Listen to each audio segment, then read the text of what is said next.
بسم الله الرحمن الرحيم الحمد لله رب العالمين والصلاة والسلام على سيدنا محمد وعلى آله وأصحابه أجمعين وبعد اللهم علمنا ما ينفعنا وانفعنا بما علمتنا وزدنا علما إنك أنت العليم الحكيم. Assalamu alaikum wa rahmatullahi wa barakatuh everyone. Very happy to host you here with Brother Adnan in this webinar by Rashidun.com, and looking forward inshallah to making this as beneficial as possible. And let's start with Tawakkul, the concept of Tawakkul. So this is a topic that is of interest to many people, and there's a lot of passion, I think, that we have towards this topic. Many people would like to develop Tawakkul in their life. Many people would like to have it as a very integral part of their life and their approach to this world and to what this world presents to them. But it seems with many people it's a far-fetched idea, and it seems many people have misconceptions about Tawakkul, and these misconceptions hinder the practicality. They hold people back from developing this concept. So we'll try in this webinar. Obviously this is a big topic, and we have an upcoming course on Tawakkul and Shukr, so we're going to deal with Tawakkul in more practical terms. But today as well is going to be focused towards practicality. We have a practical focus here, inshallah. But practicality starts with clarifying understanding. And that's what we are trying to do today, bi'ithnillahi ta'ala. So let's jump right into it. So first, if you notice, the topic or the title of the webinar is that it's an ancient topic for modern times. Ancient doesn't mean it's old or archaic. It means it's always been there. It's always been in the human experience, in the human condition. Tawakkul has been a gift from Allah subhanahu wa ta'ala to humans, and it's always been there in their life. From the time of Prophet Adam alayhi salam, throughout all this chain of prophets until our Prophet Muhammad sallallahu alaihi wasallam, and it was handed by Prophet Muhammad sallallahu alaihi wasallam to his companions, and so on and so forth until our times, till the last day in this world. So it's always been there. It's not a new fad or it's not a trend. But again, it's a topic of intrinsic value in the human condition, and it will always pop up and it'll always come back, and you will find people exercising it, displaying it in different ways. So we thought to bring the comparison between ancient and modern, because oftentimes people who want to show Islam in bad light, they would like to indicate that it's old, archaic, it's outdated. But actually, that's a misunderstanding of life itself. Because if a concept has always been there in the human condition, it means it's very fundamental, and it's necessary, and it's very powerful in our experience. So that's I wanted to highlight this in the title. So we want to see what is Tawakkul really. What's the reality of Tawakkul? Let's try to demystify this concept. I want to start with a story, and I believe all of us heard the story or know about it, and that's when Allah subhanahu wa ta'ala commanded Prophet Musa alayhi salam to escape Egypt, to take the believers with him and get out of Egypt, because the Pharaoh and his troops decided to arrest the believers, Bani Israel at the time, who believed in Musa alayhi salam, and take them, imprison them, torture them, kill them, to force them out of their religion, out of believing in Allah subhanahu wa ta'ala. So Allah subhanahu wa ta'ala commanded Musa alayhi salam with Harun to leave Egypt before dawn, early, so that they have a head start before the Pharaoh and his soldiers. And so they did. So they left Egypt, they escaped towards the east. And the Pharaoh was following them with his troops. Now, it got to a point where Musa alayhi salam and his followers, his companions, they hit a dead end, and that was the sea. They reached the Red Sea. There was no escape. They were completely cornered. They couldn't swim, obviously, not all of them. And you couldn't just swim through the sea. So they realized they were stuck. They look back and they see the Pharaoh and his troops approaching. It got to a point where they could see the Pharaoh and his troops clearly, and he could see them. So they were in each other's sight. And that's an insert, that's a moment Allah speaks about in the Quran. Allah says, فَلَمَّا تَرَاءَ الْجَمْعَانِ قَالَ أَصْحَابُ مُوسَى إِنَّا لَمُدْرَكُونَ. When the two parties could see each other clearly, the companions of Musa, they said, we are caught. That's it. We're done. We're dead. That's the end of it. قال أصحاب موسى إنا لمدركون قال كلا إن معي ربي سيهدين. Musa alayhi salam responded, he said, no, with me is my Lord. My Lord is with me. He's going to guide me. He's going to give me a way out. He's going to give me an escape. Now, what's interesting in this story is that if you consider Musa alayhi salam and his companions, they were in exactly the same situation. And we are going to speak about facts on the ground, perceived facts, what your eyes can see, what your ears can hear, what you can ascertain physically.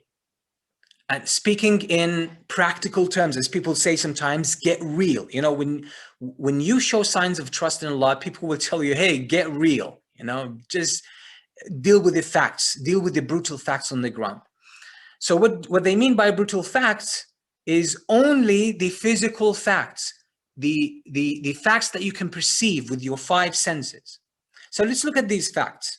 These facts are Musa and his companions, Musa alayhi salam and his companions, they were helpless in terms of military prowess, the capacity to fight, almost zero. They didn't have, they were not trained. They don't have any weapons to defend themselves. Whereas the Pharaoh and his troops are trained soldiers. And obviously the companions of Musa are outnumbered. So they're completely outmatched. On the ground, they reached the Dead Sea and there was no escape. There was no escape. That's it. You could not swim through the sea. A huge group of men, women, children, old men. You could not do that. So it was a dead end. There was no escape. The only way to escape was to go to the west. And to the west, you will find the Pharaoh and his troops. So literally, there is no escape. There's no way out. And now in practical terms, it means you are caught, and with the determination of the Pharaoh to finish them off, a massacre was going to take place.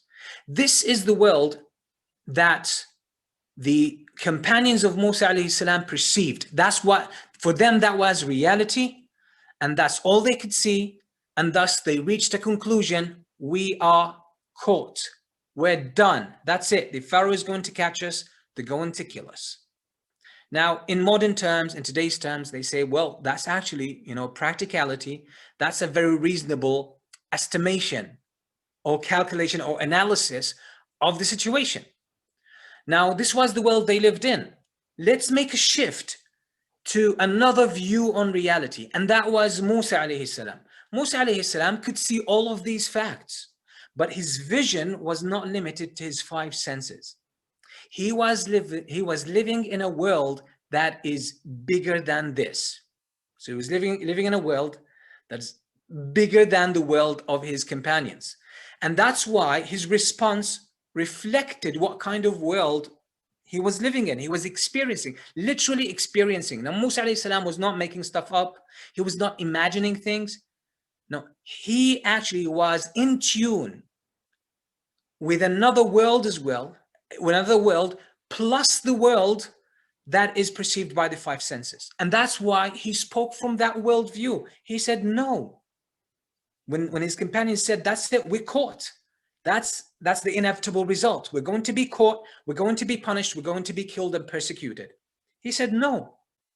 Literally, he could see another reality, but that was not visible to them because they did not have this level of faith, this level of iman. What was this vision of Musa alayhi salam that he was acting from? He said, no, my Lord is with me. Inna ma'iya Rabbi. With me is my Lord. He actually emphasized, even linguistically, because in every language, the order of the words, insinuates another meaning, suggests, implies another meaning. So he didn't say, he said, Inna ma'iya Rabbi sayahdin. He didn't say, Inna Rabbi ma'i. He said, Inna ma'iya Rabbi. With me is my Lord. With me is my Lord. The emphasis is on the companionship of Allah. That Allah is actually with him. That Allah is present. And Allah is watching. And Allah is there. And Musa could actually see this fact. But with what? With his heart. So because there's heart vision. We don't only have these 5 senses. I know that they speak about the 6th sense or the 7th sense sometimes. Regardless of that terminology, we actually can see with our hearts. And this is a statement that was or a term that was used by many Muslims from the time of the Tabi'een and throughout all of the generations, that there is vision of the heart. And there is a suggestive phrase by the companion Hudayfa ibn al-Yaman radiyallahu anhu, when he speaks about a heart that has a lamp or a torch in it. So there is vision in the heart. And that's real vision. Some people think, oh, it's just an idea. Like it's cognitive, it's thinking, it's another idea. It's not, it's way deeper than that. It's categorically different than an idea. It's a reality that you peek into. It's a real thing. It's not like you make up a thought. It's not like you read a thought and then construct it in your mind. No, there is an experience in your heart. Just like as your eyes can see, your heart can actually enter and tap into another reality. That's the world of the unseen. That's what faith gives us. And that's what Musa alayhi salam, this is the world he was acting from. It's not like Musa alayhi salam was not in touch with the physical reality. He was there. He was 100% there. But he could see beyond that. He could see more than that. And the view that he could see had to do with something that was actually happening in the world of the unseen. And that's what he spoke. He said, with me is my Lord. He's going to guide me. He's going to give me a way out. So this story of Musa alayhi salam, which we are going to come back to, gives us a clear glimpse, I believe, on what tawakkul really is. So people think, oh, I just develop trust in Allah. How do you develop trust in Allah? People say, okay, just read books of Aqidah, for example, and keep reading the Quran and intellectually, reaffirm that Allah exists and Allah helps you, etc., etc., and then you would develop this trust. Well, although this is part of the mechanism through which you develop trust, but that enough, as we just described it, is not the whole process. And probably it's the experience of many of you, like it was for me for quite a long time, and for many other people who shared their experience, is that I tried to read books of Aqidah many times and tried to reflect on the Quran and still try and do. And I was under the impression that the more you read, you feed your mind with ideas about Allah, and these ideas become strong in your mind, and then somehow that idea is going to get so strong that trust will emerge out of it. That was my impression, by the way, for at least, I would say, 13, 15 years. And it was very disappointing. It was very disappointing. And this is one reason, why I share this stuff. So that was my idea. And I realized after a long period of frustration and being let down, that why I've done everything I could and everything I was told to do to develop tawakkul, but really when I need it, it's not there. It's very hard to tap into. Well, sometimes you do find yourself in a state of tawakkul, but you realize it's not your work. It's a gift from Allah. It's the mercy of Allah, and Allah gives you that without earning it sometimes. But still you'll have these conditions where you try to pull this trust, this faith, you don't find it. It somehow dissipates, it disappears. So then maybe it requires that we find out really what tawakkul is so we can develop it, we can have it in our lives. So let's talk about what tawakkul is not.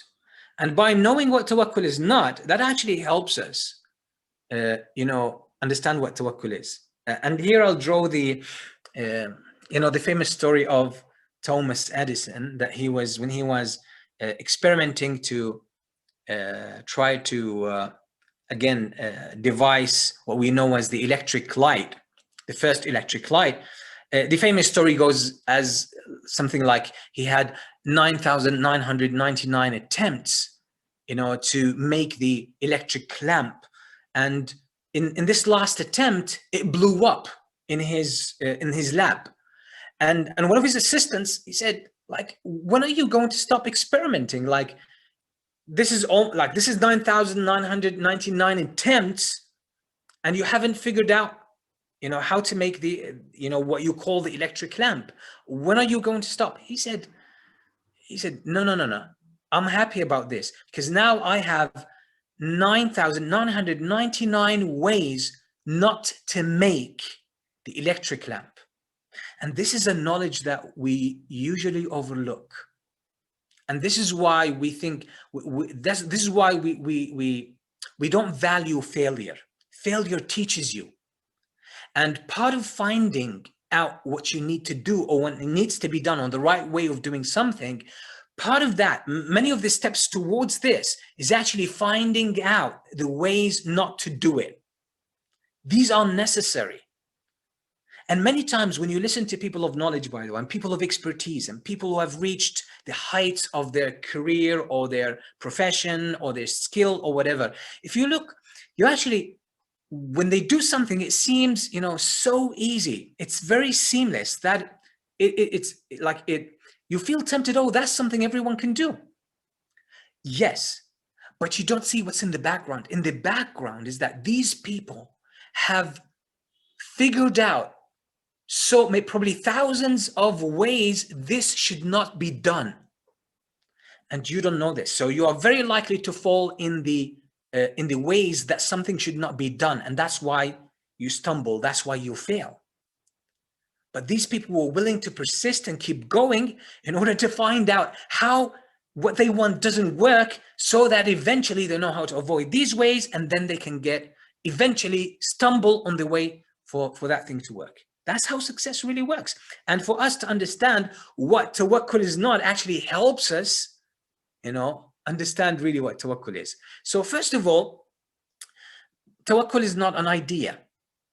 So it's not like you mentally, cognitively, in your mind, understanding that Allah is there, and Allah wants good for you, and Allah takes care of you, and Allah answers dua, and that Allah takes care of the world.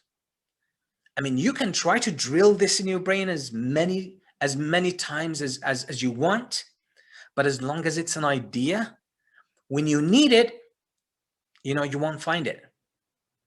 So it's trust. Tawakkul is not a state of understanding, not a state of having an idea drilled. Okay, it's not a state of having an idea drilled in your mind.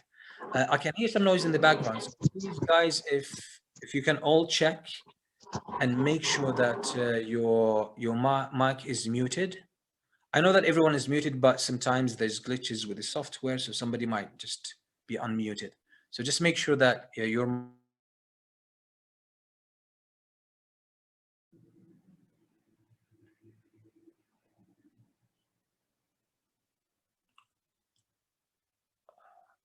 Can you guys hear me? I'm not sure if... Yes, we can hear you. Yeah. Okay, so tawakkul is not just an idea. It's not a cognitive thing. It's not like something you read in a book and you memorize, and an idea that you put in your brain. That's not what tawakkul is. Although this comes with tawakkul, but that's not what the essence of tawakkul is. That's not what the main thing we call tawakkul really is. It just comes with this comes with a package, but it's not what tawakkul is. Tawakkul is not a tactic. And many people really think about tawakkul as that when they get in trouble, when the going gets tough, they think, oh, let me learn this tactic of tawakkul. Let me put my trust in Allah. And they think it's like a tactic or a small skill that you develop, and that's it. You can just pull it whenever you want. We can call upon it whenever you want. That's really not what tawakkul is. That's not what tawakkul is. It's just like some people, you know, and this happens a lot with guys. You probably watch a lot of martial arts, right? So maybe you watch martial arts movies, or you watch a lot of drilling and rolling and fighting and exercises, and you watch a lot of instructive videos about a specific move, right? And then you think, oh, I've seen that a lot and I can do it. Maybe you practice it a couple of times, a few times. Then if you get in a situation in the street and you try to perform it and it doesn't work, why? Because it's not about cognition. It's not a tactic that you just sort of internalize so quickly and you pull it whenever you need it.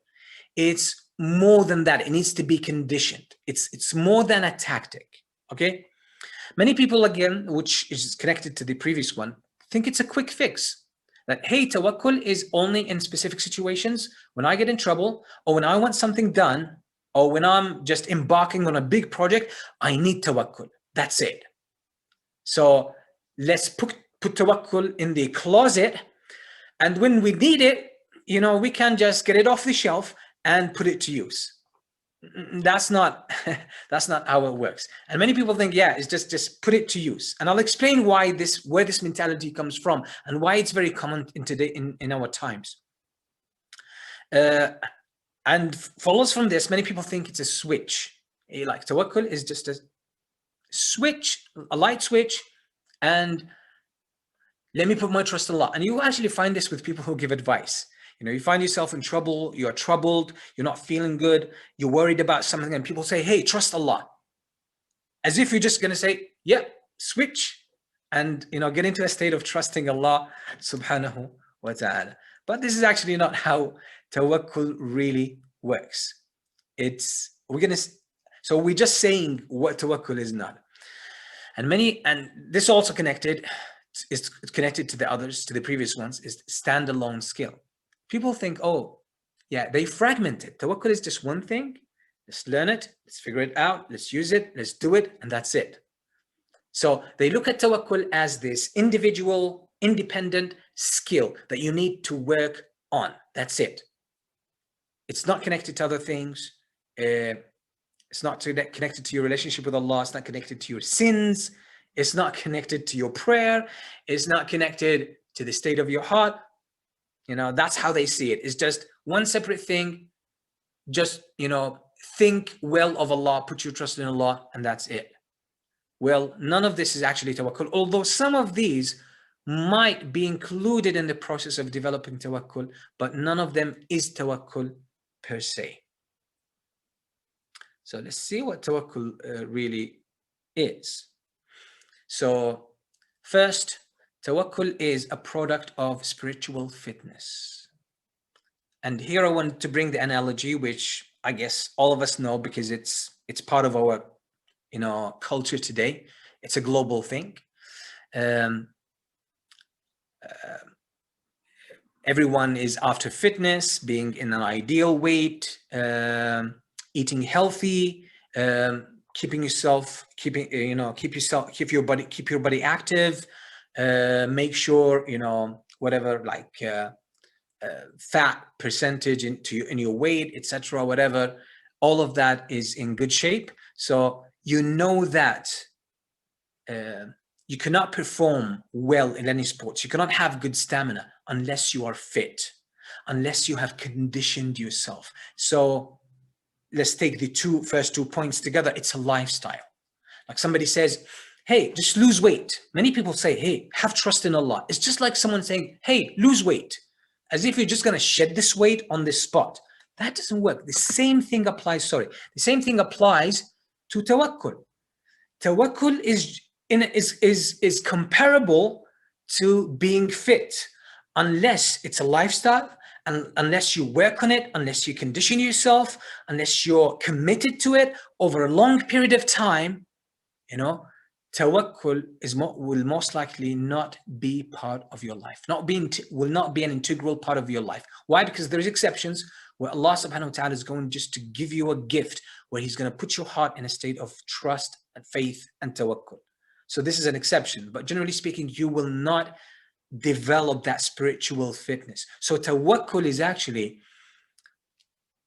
in a sense, is a product and a gauge. When a person can really be in a state of trust in Allah subhanahu wa ta'ala, this is an indicator that spiritually they are in good shape. And even in English, we talk about trust, right? When we talk about tawakkul, have faith in Allah, right? Have faith, like have trust, have tawakkul in Allah. So we use it interchangeably, faith. That's true, because trust in Allah occurs naturally to someone who is spiritually fit, someone who works on their spiritual development continuously. They are conditioned, they keep going. And even if they stumble, they pick themselves up and they keep going. It's just like someone whose craft is being an athlete or being in good shape. So these people, no matter what happens, even sometimes they might have an injury, sometimes they might be in bed for a year sometimes.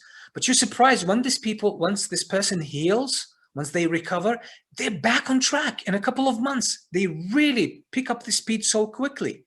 Why? Because it's a calling for them. It's an obsession. It's a lifelong journey. It's not just, again, it's not a tactic. It's not an idea for them. It's a way of living. It has to do with their approach to life. So it's a lifestyle. It's trusting Allah subhanahu wa ta'ala is not only in difficult times, and it's not only with daunting projects. Trust in Allah subhanahu wa ta'ala is continuous, a continuous stream. You trust. You start to see this world, everything in the world that's happening. You are aware. You can trace everything back to Allah subhanahu wa ta'ala. In your daily routines, when you're dealing with people, you're dealing with things, you see things happening in your day, you can trace them back to Allah and His wisdom and His mercy. That's faith. That's trust in Allah.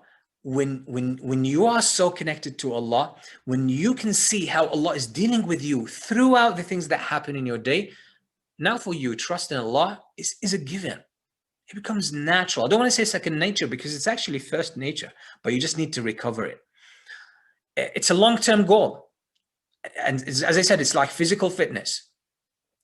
You need to go, although it's a birthright, but again, through our upbringing, through social influence, conditioning, etc., we have traveled, we have been pushed far from that natural state of trust. A child doesn't worry about, where their provision is going to come from. The moment they feel the pangs of hunger, they start calling for it. That's it. But they're not going to, a child has a natural sense of trust. You might think it's heedlessness, but it's actually trust. The child behaves, and just watch a child, a baby, an infant.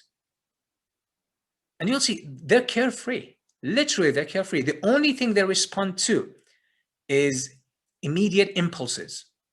In a sense, like hunger. They just respond to the pain of hunger, the pangs of hunger. They're scared of something. They respond immediately to that fear. So they're just in the moment. But other than that, they know. They feel entitled. A child feels entitled, not in an arrogant sense or a narcissistic or egoistic sense, but a child feels entitled. They know their provision is coming. They know somehow there's a level of trust. We lose it, right? Because we are conditioned to be smart. Yeah, we're conditioned to think long-term and to plan for long-term. But in the process, it's done wrong in a way that makes us lose the natural trust in the wisdom that created us. Faith in the mercy and the power and the might that created the universe. It's natural to us. So we need to regain it, claim it, reclaim it. And that requires conditioning. It requires us, to start working on this continuously. Go to the spiritual gym every day. Just like have the same level of commitment and focus like any committed athlete. So this is something, when you think about your relationship with Tawakkul, you have to think long term. You have to, again, as I said, reclaim it.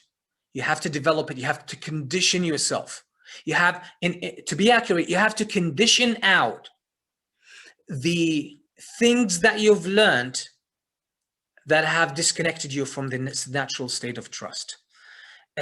Trust is an alternative way of being than ordinary living. So, as I said, it's a lifestyle. It is a lifestyle. So if you want to develop tawakkul, stop thinking about it as a tactic or a skill that you need to acquire and put in your arsenal of skills or in your toolbox. No, that's not how it is.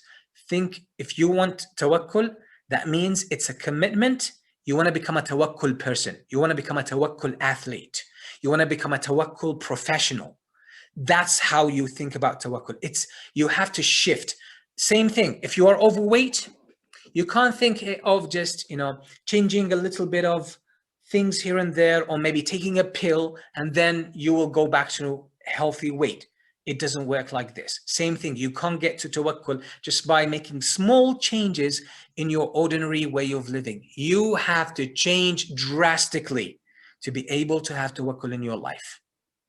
This might be disappointing to someone, but you need that disappointment. If you're disappointed, you really need that.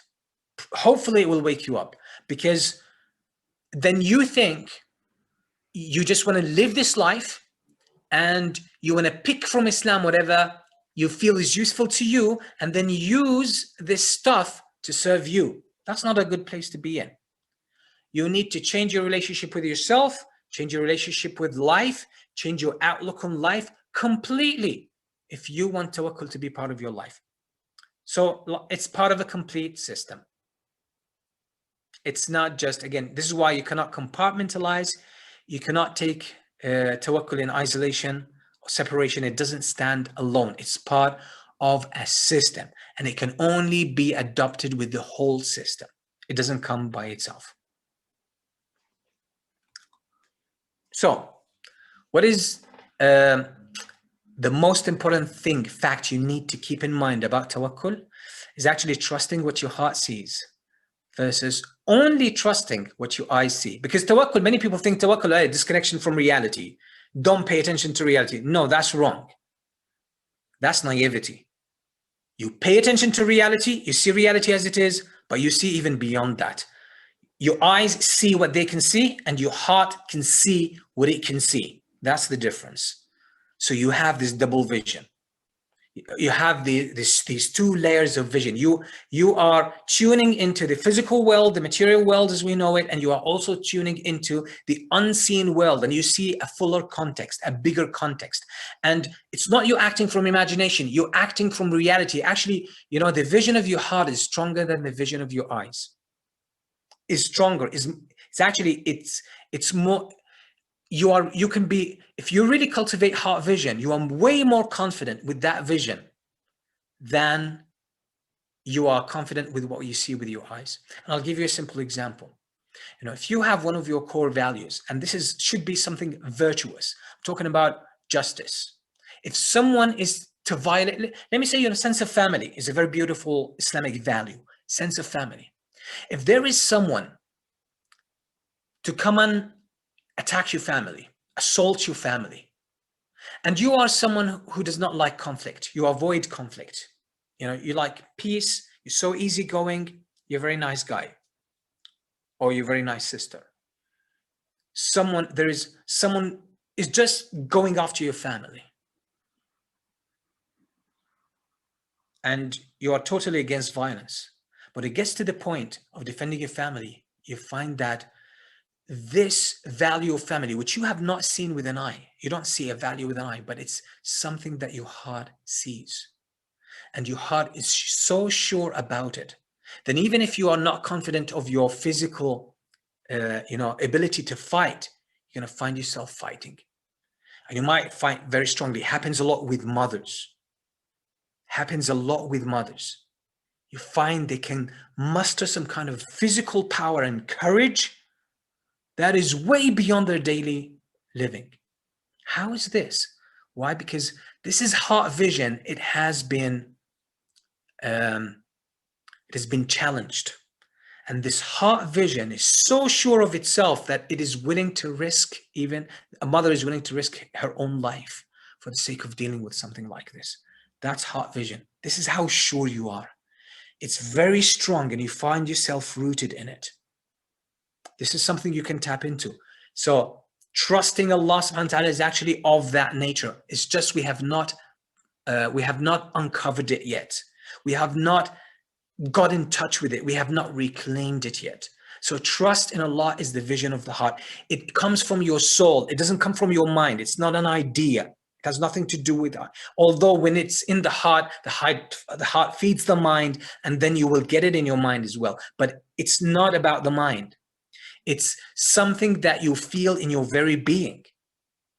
And you just need to tap into it. It's covered with so much dust. And that's this screen that engulfs the heart. So here, again, let's go back to the story of Musa alayhi salam. Let's see it in this light. So his companions, when they got caught and the Pharaoh, they find the sea is right in front of them. There's no escape. They're completely cornered. Then there is the Pharaoh with all his troops. So Musa alayhi salam and his companions are outnumbered, outmatched, physically speaking, materialistically speaking. There is no way out. They are doomed, right? There's no hope. If you want to get real, there's no hope. Musa alayhi salam was speaking way more confidently. If you read the verses in Arabic, and some translations really display that level of trust, Musa alayhi salam, it's not like he wasn't fearful. Having trust in Allah doesn't mean you don't experience human emotions. You actually should. Fear, by the way, is a very healthy thing. Fear is in your body. Your body responds to a situation. That's normal. But when you have a heart of gold, a heart of faith, what happens is that your heart sees beyond the physical reality, so you can transcend it. You go above it. You're still in touch with it and you respond to it, but you see beyond it. You see more. You see what's in the back end. You see the strings being pulled. So you have better vision and you act from there. So Musa alayhi salam, he saw the back end of the situation. And he said to them, no, my Lord is with me. He's going to give us a way out. Look, he said, he's going to give us a way out. Musa alayhi salam was saying to them, was agreeing with them. Physically speaking, there's no way out. And I don't know it.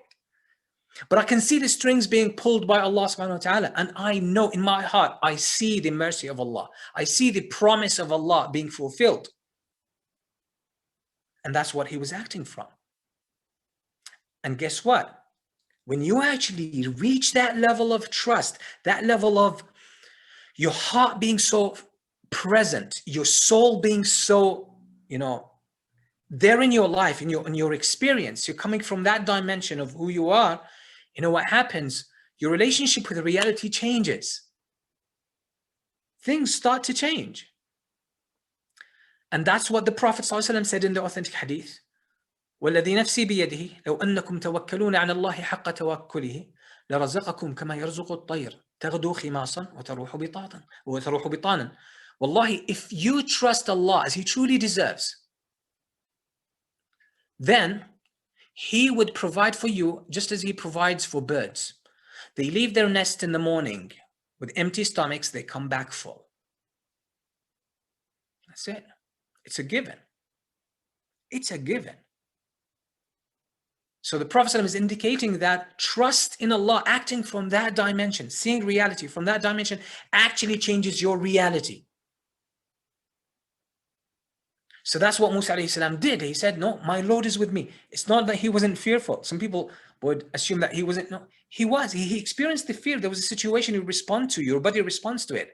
But then you transcend that. Why? Because the other dimension of who you are, your heart, your soul, is also present. You're not half a human being. You're a full human being. So you see, your heart sees beyond that. And then you hold on to this. And Allah provides the way out. And that's what Allah did. A miracle occurred. And by the way, we have in Islam a miracle which is called mu'jiza, happens with prophets.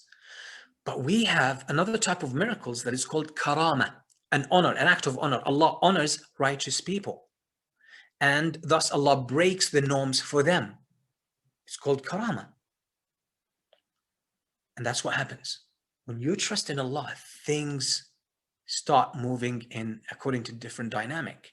So Allah split the sea, open for Musa alayhi salam and his people. They escaped. Then Fir'aun, responding to his physical reality as he knows it, he just goes into it, into the sea.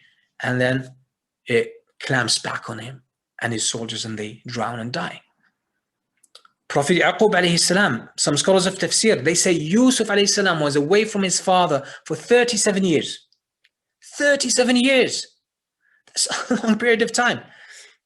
Was Yaqub alayhi salam, the father, sad? Definitely he was sad. It's a human emotion. You cannot just, it's not right to suppress or repress your emotions or detach from them. They are a healthy thing. The problem is when you lose yourself in the emotion, you lose your sense of self in the emotion, and you let it overwhelm you, and you lose heart in the situation. Yaqub alayhi salam, through the surah, if you notice, when you read Surah Yusuf, you'll find that 37 years after all this time, he says to his students, he says to his sons, he says, Ya bani yadhabu fatahassasu min Yusuf wa akhihi. When they lost their second brother to Yusuf alayhi salam, still they didn't know it was Yusuf, but they had to give over their youngest brother, Binyamin. They have to give him over because of the whole story, right? And then they went back to the father and they said, we lost our son. He stole, like he was caught in an act of theft. So they took him. The guys took him of Egypt. The authorities took him in Egypt. His father responded. He said no, and then eventually he said to them, "Go back and search for news of Yusuf and his brother." What are you talking about? 37 years that child is supposed to be done, given, disappeared, probably died, lost, maybe lost his identity completely, right? But what did he say to them? He said, وَأَعْلَمُ مِنَ اللَّهِ مَا لَا تَعْلَمُونَ. He said, I know from my Lord what you don't know. He was trusting. He had tawakkul in Allah subhanahu wa ta'ala that Yusuf was going to be back. Some people actually selectively choose some things. They say, for example, Yaqub was very sad and they think he was miserable and he was depressed. No, he was sad, but he did not lose heart. He did not lose faith. You have to bring all of these bits and pieces in this story together to see the state, the emotional state and the spiritual state of Yaqub alayhi salam. He had full trust, although he lost his eyes out of sadness, but that was warranted sadness, the sadness of a father losing his son. But he did not lose faith in Allah. He did not lose trust in Allah.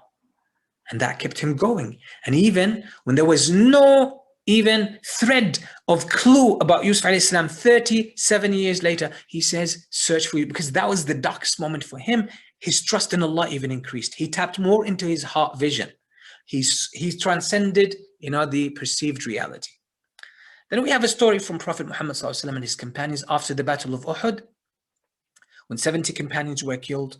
The people of Quraysh were 3,000. The Muslims were about 600, 700. 70 of them had already been killed, martyred. Then the news came that Quraysh are actually marching back to Medina to finish you off. The Prophet ﷺ says to the companions, many of them are wounded. He says, let's go and face them. Let's march towards Mecca. And that was like, for many people, they would think it's an insane thing to do. And how come now you are about 600 or even less who are wounded, heavily wounded, and now you're going to face an army that is fully equipped, 3,000, and they already gave you like a big knockout. But even some people came to the Muslims and they said, and Allah reports this at the end of Surah Ali Imran, الَّذِينَ قَالَ لَهُمُ النَّاسُ إِنَّ النَّاسَ قَدْ جَمَعُوا لَكُمْ فَاخْشَوْهُمْ فَزَادَهُمْ إِيمَانًا وَقَالُوا حَسْبُنَا اللَّهُ وَنِعْمَ الْوَكِيلُ.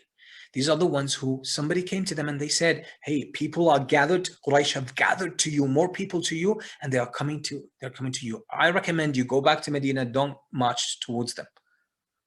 So fear them. What did they say? They said, Allah is sufficient for us. Allah is going to defend us. That's seeing beyond reality. That's not being crazy. That's not imagination. I know some people actually act in crazy ways and they say that's faith. No, actually, with many people, that's imagination. That's delusional thinking. It has to come from a real vision of the heart. It's not just something you make up. It's real. It's something real and your heart sees. It's a different experience than imagination. And that's what the Muslims had. They said, Allah is sufficient for us and He is the best disposer of our affairs. And that's what happened. And then Quraysh decided, they cowered off. They decided, no, we're not going to deal with these people. And they left. Okay, so let's just finish off with common mistakes that people have as they try to develop tawakkul. One of the most common mistakes, again, people think, hey, I need to read many books about tawakkul and understand it so I can develop it. No, tawakkul is not like engineering. No, it's not like an architectural idea. No, tawakkul is not like a medicine that you put the ingredients together and that's it. It's not. It doesn't work like according to these dynamics. I'm going to hint on the dynamics, inshallah, shortly. Another mistake is that people think tawakkul is something that I call on when I need and I just can turn it on. No, that's not how tawakkul works. We said tawakkul is a lifestyle. It's a continuous thing. It's something you get into. You change your whole life around it and around its system and becomes an integral part of you. It's a state that you live in continuously, consistently. That's one of the reasons why people have issues with tawakkul. Okay, so for many people, we have been trained a lot and we don't realize the impact of the society and the lifestyle on us. We have reached a point of consumerism where whatever you want, you can just buy it off the shelf or order it online. And many people have come to treat spiritual concepts, phenomena, just like this. Really. And that's why you find many people or many parents, for them, send the kid to school, memorize Quran and come back. So you are a hafiz. That's it. Or we'll pay for a teacher, come and get our son or daughter to memorize Quran. That's it. Get the certificate. And many people think, oh, I'm just going to read this book. And it happens a lot. What a book I can read so I can get, for example, tawakkul, or I can get sabr. Well, a book can share some information with you, but these states are not an idea or not a product that you just purchase off. Just by paying some money, you get it. That's not. The price for that is to give yourself. If you're not willing to give yourself to that lifestyle and to that concept and to the teachings of Islam and in their beauty, you're not going to get tawakkul. That's the price. That's the price. It's not just 5 minutes here, 5 minutes there. It's not just, some change here or some bucks here and there. No, it's not. It's not something you do on the side. It's something that you do with your very self. That's where tawakkul comes from. For me, that's a very important point. Many people, if you ask them, why do you want tawakkul? If they're going to answer sincerely, like if they're going to be frank, I don't want to say sincere or honest, because people try to be sincere and honest, but they're not. You won't necessarily hit the truth even when you're trying to be sincere. Sometimes there are layers of falsehood that you need to cut through. But if you are able to be very frank with many people, why do they want tawakkul? In order to become stronger in this world, in order to achieve their worldly goals. But that's not what tawakkul is for in the first place. Tawakkul, Allah's help, why is it there? Allah's help is there for a purpose, and it's to help you fulfill the purpose of your existence. And what is the purpose of your existence?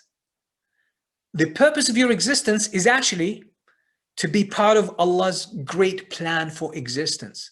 And that's to bring the beauty of divinity, this divine self-expression. Allah, you become part of this plan. Allah subhanahu wa ta'ala expresses and manifests the beauty, the completeness of his names and the outcomes and the products of his names and attributes outward in the creation. That's the story of existence, of our existence. And we are part of this. We have a part, we play a role in this. And that's why Allah created us. And that's why there is tawakkul to help us achieve this. So if we want tawakkul outside of this frame, it beats the whole purpose. You're just saying, oh Allah, help me do my plan, not your plan. That's what we're saying in our actions and attitudes. And that's why we miss out on tawakkul. You know, Imam al-Qayyim has a beautiful statement. He says, "Man arada ma yurid Allah, arada Allahu ma yurid." Okay, it's a bit puzzling. It's more like a pun, but it's basically when you want what Allah wants, then Allah will want what you want. You might think, okay, I want what Allah wants, then Allah does what I want. No, once you want what Allah wants, you've changed. You've changed. You are part of Allah's plan. And then you will end up actually seeing that from that place, what you want is in line with what Allah wants. It's beautiful. It's more dynamic than we think. It's not linear. Inshallah, this is something we're going to deal with in our upcoming course, bi'idhnillah ta'ala, in a bit more detail. That's getting it wrong. So, tawakkul, developing tawakkul, if you want it for yourself, for your selfish reasons, you got it wrong. That's not what it's all about. This whole existence, tawakkul, everything else is not about you. It's all about Allah. So if you're trying to develop tawakkul for your own self, to become rich, to become successful, to pass your exams, to get this and to get that, if that's why you want tawakkul, you got it all wrong. That's not what tawakkul is there for. And that's not what you're here for. You're here for Allah. You're here for Allah. And you're meant to align your life with Allah. Some people, what do you mean? Like, I need to lose myself? Well, that's the most beautiful part, because that's when you find yourself. You think your life is going to be empty when you're just all about what Allah wants, when you're all about Allah's plan? Actually, that's when life starts to assume more meaning, more beauty, more depth, more vividness, more color, more flavor, more everything. But it's shaitan and it's your ego, your nafs, that is making that beautiful reality, making it look very ugly, so that you don't get motivated to it. But when you actually align yourself with what Allah wants, and you realize it's not about you, wow, a new dimension of life opens up, where everything you dream of is actually there, even in this life. That's what tawakkul is really about. إِيَّاكَ نَعْبُدُ وَإِيَّاكَ نَسْتَعِينُ. That's what you're saying. Allah, it's you that we worship, and it's your help that we seek to worship you, to help us fulfill this. And then your life becomes part of this. Then you're going to have goals, by the way, but they will just be way more meaningful than when you come from a selfish place. Benefits of tawakkul, and that's what I will close with. Benefits of tawakkul, they actually span over two areas. Mainly, the one is to fulfill the purpose of your existence, that's to worship Allah, to glorify Allah, to have the will of Allah fulfilled, to have the plan of Allah subhanahu wa ta'ala achieved, to have the beauty of the names and attributes of Allah being expressed fully in existence while you're playing your role in this. And in the process, Allah will give you a life of your own, where you will have your goals, you'll have your ambitions, you'll have your desires fulfilled, but within the right frame, not for selfish reasons. And that's a better place to be. That's really what, tawakkul is about, and that's what we wanted to talk about in this webinar. I hope, and again, the goal of this webinar is just to give you some sort of a wake-up call, a shift, and to get you started on thinking about tawakkul differently. So I'm going to stop here. I'll hand it over to Adnan. I'm not sure if we have enough time for questions, because it's just Maghrib Adhan is being called now. So I can give only 10 minutes. So I'll hand over to Adnan, and I'm open to whatever. Go ahead, Adnan. Take one or two questions. Just maybe 5 minutes for questions, and then we can spend the rest 5 minutes just making some announcements and some housekeeping things. I will open the chat for everyone publicly. So if you want to post your questions, maybe just post them publicly, direct them to everyone. Yeah, maybe just 5 minutes for questions, take 1 or 2 questions. Yeah, okay. Okay, so I'm looking through the questions. Please don't send the questions as direct message. Send it to everyone. Okay.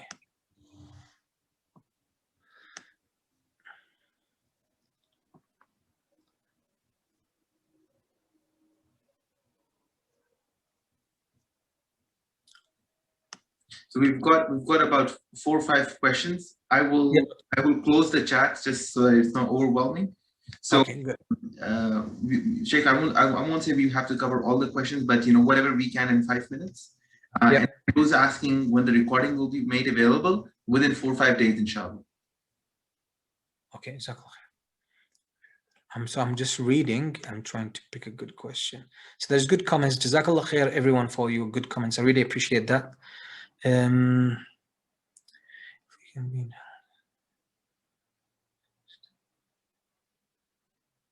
Okay, alhamdulillah. I can see some good comments here. Jazakallah khair.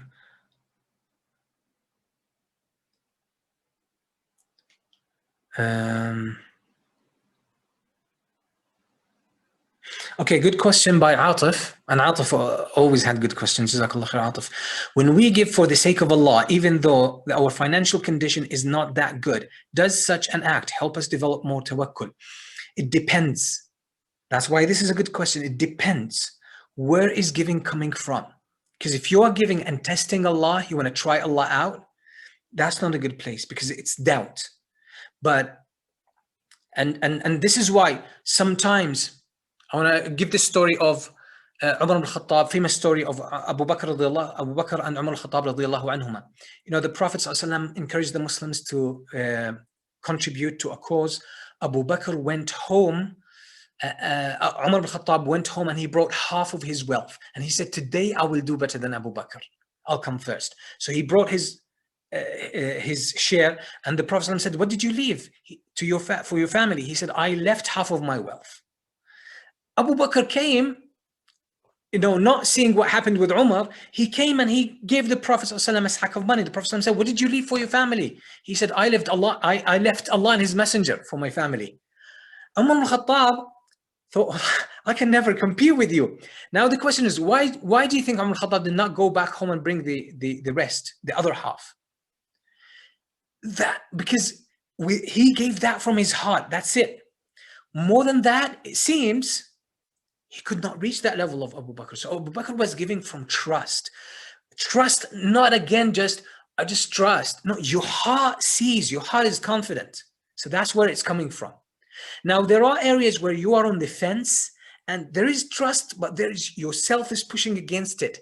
But you sense that trust. Sometimes it's good actually to give even when you need, in order to empower your heart. But this is a very, delicate position, and many people could get it wrong. Some people just give and they're not convinced, and there's no faith, and they think, oh, I'm just going to give, and faith is just going to be born like that, and then they become resentful. So just be careful of this. So that's one question. Second question is, so the course, Brother Adnan is going to speak to you about this. The present things that happen through. So I think of the future, and I think of the challenges. We'll deal with them. What will my state be in 1, 2, 3 years? Bad things always. Okay. Okay, so this is a brother who basically says, I think about future, I think about past, I think about near future, I think about far future. Then again, I feel bad, I feel anxious, I feel sad sometimes, etc. And again, this is your mind thinking. What a remedy is really to develop trust in Allah, to develop tawakkul. But again, how to develop it exactly, this is what our upcoming course is about, because it requires a bit of work and explanation. But that's your mind thinking, playing solo. You need your heart in the process. Can tawakkul be relative? I couldn't make sense of this question, Sister Asma. Recording be available? Inshallah, it will be available. Okay, so I'll hand it over to Adnan. Jazakallah khair. Jazakallah khair, Sheikh Moutasem, barakallah fikum. So the announcement that we wanted to make is we have planned a course on Tawakkul and Shukr, which was advertised to start next week. Due to some personal circumstances, we have to push the date of the course once again. It was initially planned for May, and then it was pushed to June. Now we have to push it once again, and we don't have a firm confirmed start date for the course just yet. We know many of you who are attending this webinar have also signed up for the course, and I completely understand that this is perhaps not the experience that you were hoping for. Nonetheless, we will be making a few options available. First of all, if you want to maintain and retain your ticket and wait till we announce the start date, your ticket will be valid. Your links that you've received will be valid. However, if you choose to go through an alternative route and prefer to get a refund and then sign up again later when the course is properly announced, that option is also available.